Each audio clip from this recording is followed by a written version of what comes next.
Em 2012, o Ministério Público propôs uma ação e lá ele pediu uma liminar para suspender o funcionamento dessas torcidas organizadas, especificamente Fanáutico, Torcida Jovem e Inferno Coral, né?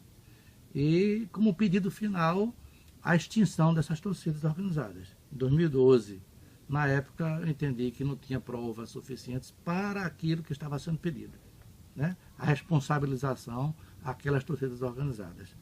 Em 2014, com novos fatos e com novas provas, o Ministério Público propôs uma segunda ação, né? Uma segunda ação civil pública, onde ele pediu uma outra liminar e no pedido final passou a ser suspensão por um ano, né, daquelas torcidas organizadas. E nesse segundo processo, em março de 2014, eu dei a liminar para suspender as atividades dessas entidades.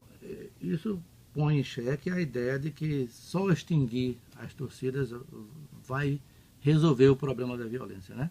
Porque, na verdade, a associação é um aglomerado de pessoas, né, para um fim determinado. E eles podem, sem uniforme, sem identificação de torcida, continuar juntos, né? Não é só a extinção da entidade que vai, digamos, inibir essa violência. Sim, a torcida jovem, depois que foi citada para se defender nesse segundo processo, de março de 2014, um mês e pouco depois, no mês de maio de 2014, propôs uma ação contra os clubes e contra as associações, as entidades que organizam o futebol, a CBF e a Federação Pernambucana de Futebol, reclamando que se exige deles, torcida organizada, algumas obrigações, mas os clubes e as entidades organizadoras não fazem a sua parte. Então, na quarta-feira, né, dia 9 de setembro, agora há pouco, o senhor mandou para o Ministério Público, né, esse terceiro processo, para que ele possa apreciar, porque a intenção do senhor é que quando voltar é julgar os três em conjunto, é mais ou menos isso? Isso, porque os três processos estão interrelacionados. Então, provavelmente, a sentença que julga um vai ser a mesma que vai julgar os outros dois processos. Então, é preciso que todos os processos estejam nessa mesma fase, na fase de julgamento. Quando esse processo voltar do Ministério Público, eu vou ver se ainda precisa de produzir alguma prova, né? E se for o caso, se o meu entendimento for de não necessidade disso, aí o processo já estará pronto para a sentença. Bom, se for acolhido o pedido do Ministério Público, um dos pedidos, vai ser esse, ou a extinção ou a suspensão por até um ano, né?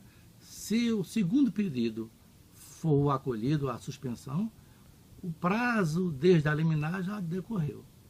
Quer dizer, se for só a suspensão, a determinação for só essa, as torcidas já terão cumprido a penalidade. E no dia seguinte à sua decisão, eles estariam livres para voltar aos estádios. E se o senhor optar pela extinção, acolher o pedido do Ministério Público pela extinção? Bom, extintas essas entidades, o CNPJ dela vai ser cancelado e elas não poderiam, né, em tese, funcionar como uma entidade, como uma pessoa jurídica. Ou então eles poderiam migrar para outras torcidas organizadas do próprio clube, ou então criar uma nova torcida organizada. Nada impede isso, legalmente, né? Nada impede, em tese, né? Porque se não for, digamos assim, uma criação de uma nova entidade justamente para burlar a sentença, pode. Então, o senhor acha que isso, de fato, a pura e simplesmente extinção, poderia resolver o problema de violência do futebol aqui no estado? Não. E aí é uma questão de política de segurança pública. É preciso que o poder público, Secretaria de Segurança, né, do Estado, se planeje para adotar medidas preventivas e também de repressão da violência, né? É só cumprir o que está lá no Estatuto do Torcedor. Por exemplo, câmaras de segurança, onde se possa monitorar que está se passando dentro do clube. Inclusive, o Estatuto do Torcedor prevê penalidades não só para torcidas organizadas, mas para torcedor, pessoa do torcedor. Mas uma penalidade ao torcedor, por exemplo, de impedi-lo de assistir a partida de futebol, vai ser preciso ser viabilizada. É preciso que os clubes tenham um controle de acesso ao estádio de forma tal que realmente impeça que aquele torcedor que está punido, enquanto durar a punição, né, possa ser obstaculado o seu acesso ao estádio ou até ao próprio clube. Sim, inclusive até com, digamos, apoios, né, que os clubes às vezes dão a essas torcidas organizadas, que são esses apoios às vezes que viabilizam o funcionamento delas, como ingressos gratuitos né, e transporte, ajuda em transportes para assistir a partidas em outros lugares. E isso tem que ser repensado pelos clubes também. E vale a pena investir na torcida que só está trazendo prejuízo à imagem do clube.